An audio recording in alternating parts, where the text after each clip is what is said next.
Hello bachchon, let's see this question. The question says that find the ratio in which the line segment joining the point 2, comma minus 1, comma 3 and minus 1, comma 2, comma 1 is divided by the plane x plus y is equal to 5. चलिए, इस question को करने के लिए हमारे पास थोड़े से की कॉन्सेप्ट्स हैं जो कि हमें डिस्कस करने चाहिए। तो मैं वो की कॉन्सेप्ट आपसे डिस्कस कर देता हूँ, ठीक है। देखिए, यहाँ पे मान लीजिए एक लाइन दी, एक पॉइंट दिया हुआ, ठीक है। इस पॉइंट को मैं नाम देता हूँ ए और इसे कोऑर्डिनेट ले लेता हूँ x1 y1 z1, ठीक है। और मैं यहाँ पे एक पॉइंट ले रहा हूँ बी, ठीक।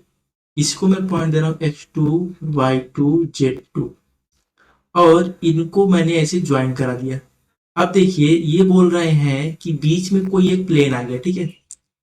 वो ऐसे मान लीजिए कोई हमारा एक प्लेन है, ये this is our any plane.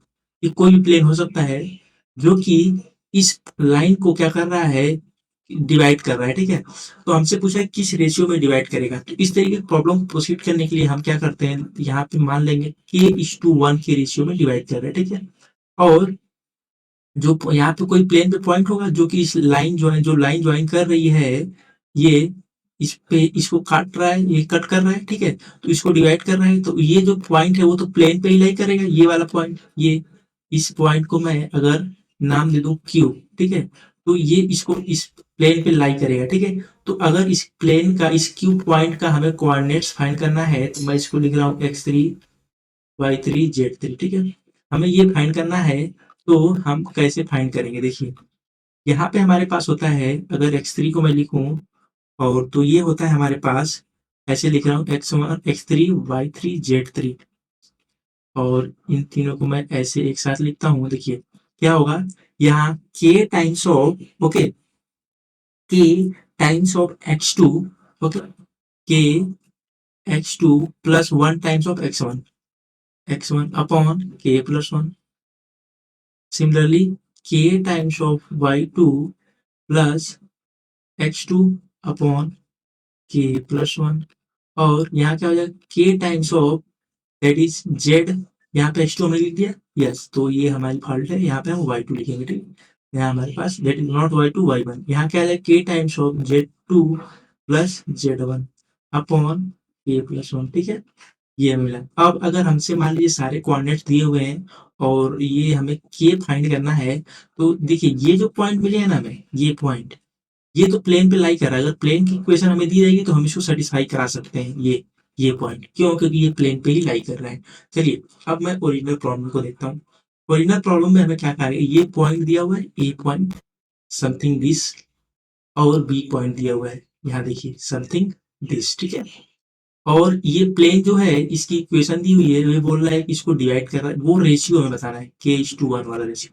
तो हमने जो एज्यूम किया k:1 रेशियो, ठीक है।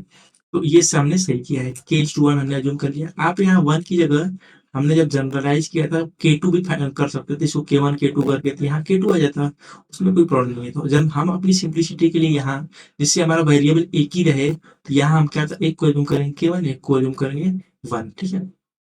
चलिए, अब देखते हैं मैं क्या करूंगा। ए पॉइंट दिया हुआ है, यहाँ पे बी पॉइंट दिया हुआ है क्वेश्चन में, तो सारी वैल्यू सेटिस्फाई कराऊंगा और जो ये पॉइंट आएगा क्यू पॉइंट, उसको मैं प्लेन पे सेटिस्फाई करूंगा। चलिए, सारी वैल्यू हम सब्स्टिट्यूट करते हैं।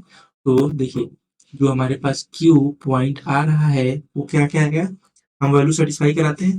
तो वैल्यू हमारे पास मिलेगी -k+2 अपॉन k+1, कम क्या मिलेगा, 2k-1 अपॉन k+1, और क्या मिलेगा, k+3 अपॉन k+1, ठीक है। आई होप आप समझ गए होंगे कैसे, क्यों, क्योंकि हमारे पास ए जो पॉइंट दिया हुआ है वो है 2 -1 3, और ये जो पॉइंट है बी वो दिया हुआ -1 2 1। तो क्या देखिए, k into -1 plus 2, k into that is -k+2 upon k+1 हो गया। ये ऐसे सिमिलर हमने सारी वैल्यू इस पे सब्स्टिट्यूट कर दी, ये जो हमें कोऑर्डिनेट्स दिए हुए हैं इसकी वैल्यू यहाँ पे सब्स्टिट्यूट कर दी, ठीक है। तो हमें ये मिला क्यू पॉइंट। अब हमें कहा गया है जो क्यू है वो प्लेन पे लाई करेगा, ऑफ कोर्स। तो हमें जो प्लेन की इक्वेशन मिली है क्या है, प्लेन की इक्वेशन है x plus y plus z equal to 5।